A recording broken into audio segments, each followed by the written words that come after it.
Summer's heating up, Indy. Is your AC ready? At LCS Heating and Cooling, we don't follow a corporate playbook. We follow the needs of our neighbors. We are locally owned and fully invested and always here for your comfort needs when it matters most.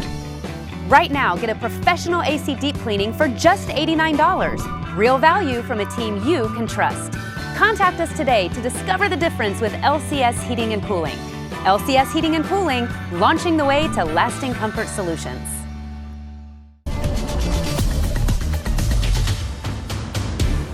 Outside the Forecast on WTHR Plus is sponsored by LCS Heating and Cooling. Well, the countdown is on to the 109th running of the Indianapolis 500. I'm meteorologist Lindsey Monroe, and coming up, we'll talk about all the times the weather has impacted the big race. With May being one of the most active times of year for storms, the threat of inclement weather, it's always a concern for race fans at the Indianapolis 500, especially after what we experienced at last year's race.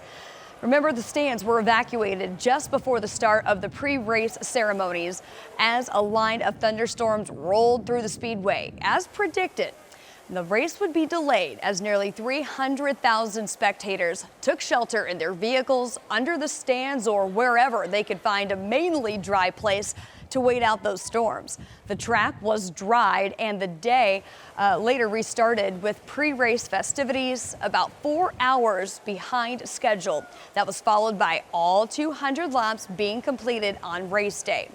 Last year's Indy 500 would go down as the third wettest race day on record, with 1.48 inches of rainfall being recorded for Indianapolis. Now, the wettest race day was back in 2004 when we received 3.8 inches of rainfall. In addition to that, of course, a tornado came within miles of the Indianapolis Motor Speedway. We'll talk more about 2004 later. In total, 32 times out of 108 race days have had measurable rainfall. That's just shy of 30% of all race days. But curiously enough, the 500 has only been impacted heavily by rain about 13 times, and only 5 of those actually saw a postponement. Only 7 races have been declared over before reaching 500 miles. Now, the 1915 race was the first to be affected by the weather, and not even because of rain on race day. The 5th running of the 500 was scheduled for Saturday, May 29th, but it was announced on May 28th that it would be postponed to Monday, May 31st due to recent storms. 11 years later, the 1926 race, it was stopped twice by rain on the same day, and that became the first race to be called before the full 500 miles. Now, rain stopped the race after 71 laps and then again after 160 laps when it was officially declared over. In 1950, the race was shortened by 138 laps by that rain. That was when Johnny Parsons was declared the winner. In the 1967 Indianapolis 500, it was the first to be resumed on a second day when rain halted the race after just 18 laps. It picked up the following day with A.J. Foyt winning his third of 4 500s. 6 years later, 1973, this race was red flagged after a first lap crash that severely injured driver Salt Wather. The rain came before the race could be restarted, pushing it back a day, but rain fell again during the parade lap. It finally started on Wednesday, May 30th, but weather again intervened, stopping the race after 332.5 miles, with Gordon Johncock being declared the winner. The 1975-1976 races, well, they were shortened due to rain, with 174 laps completed in the 1975 race.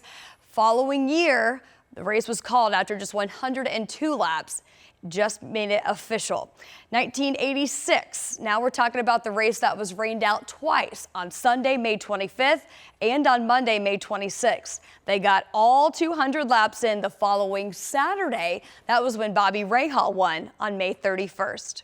Now, after a postponement to May 26th, 15 laps of the 1997 race were run before rain pushed it back another day, with Arie Luyendyk winning his second Indianapolis 500. Rain caused a delay of about 16 minutes on lap 155 of the 2001 race before Helio Castroneves could finish off the first of his 4 wins at Indy. The 2004 race possibly the most heavily impacted by weather in race history. Rain stopped the race for nearly 2 hours on lap 28 and then halted the race with 50 miles to go as severe storms rolled in, and that includes tornadoes as they move through Indiana. In all, 15 tornadoes were recorded on race day, with one tornado tracking just 6 miles south of the Indianapolis Motor Speedway. Look at the proximity of this tornado track compared to where the track is located. So very close, just on the south side of downtown. Rain continued to be an issue on race day in 2004, so much so that the traditional victory podium, it was moved inside. That's where Buddy Rice celebrated his win. Now, in 2007, the race was also stopped twice by rain, including a nearly 3-hour wait on lap 113.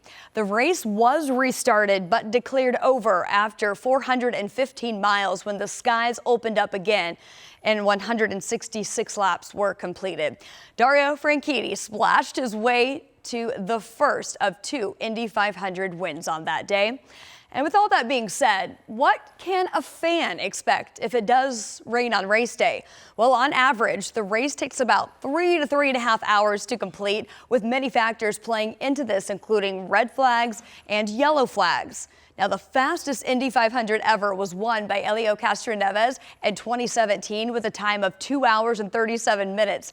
And 19.3846 seconds at an average speed of 190.69 miles per hour. Now, in order for the race to be complete, at least 101 laps need to be run. This would take a window of dry time of at least an hour and a half to 2 hours. So that's how things would break down if we were to see rain on rain day. Now, let's talk temperatures. Check out some of these morning low values that we've recorded on race day. The coldest morning ever was back in 1947 when it dropped to 37 degrees. Then we recorded many race mornings with temperatures in the 40s. The coolest high temperature on race day was back in 1992 when Indianapolis recorded a high temperature of just 58 degrees after starting the day with wind chill values in the 30s. Cold track temperatures make it more challenging for tires to reach their ideal operating temperature range. Tires need to be heated to generate friction necessary for grip, and this process could be slowed down in colder conditions. Now, due to this, track conditions were slick, and the pole sitter Roberto Guerrero spun out on the parade lap. This race holds a record for more than just weather, though. You might remember 92. That race still stands as the closest Indy 500 finish when Al Unser Jr. beat Scott Goodyear by just 0.043 seconds.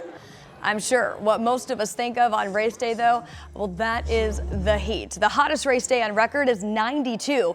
That goes all the way back to 1937. More recently, we may remember the 2018 race. That's when we had a high tied for 91 degrees. We know this can be a detriment to the fan experience, but it also impacts the race car's performance. Hot track temperatures, often soaring to 120 degrees or higher, significantly impacts tire grip and wear.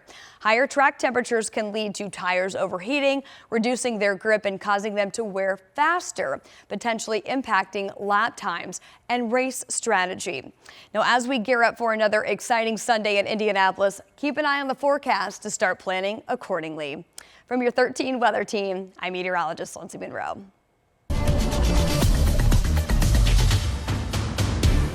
Outside the Forecast on WTHR Plus is sponsored by LCS Heating and Cooling.